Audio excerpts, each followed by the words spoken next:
Hi, I'm Ryan Glover, and thank you for joining me for Glover Unfiltered. Well, let's get right into it. Turns out the Canadian government was caught watching you and surveilling you again. They were caught impeding on your freedoms.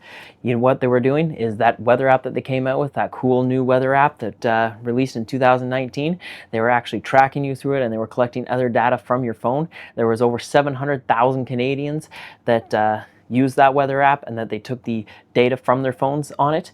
And not only that, they actually made you pay for the weather app so that they could surveil you.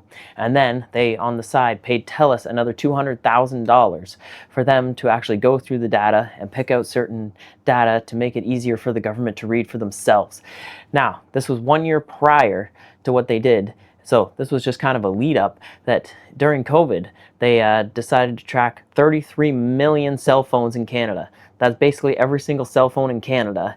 That's 87% of the population. They decided to track your locations to see what you were doing, to see where you were going, to make sure you weren't trying to break out during a lockout, and basically just infringe on your freedoms. I mean, it's already been shown it's against the Constitution.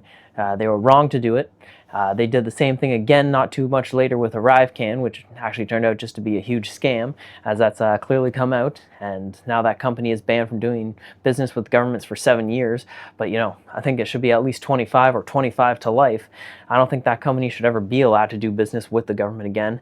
But regardless, they'll probably just close down, open up with a new name, and boom, they'll be doing business with the government right again, because clearly they're in the government's pockets. So that's how that's going to work out. So you might be asking, what's next?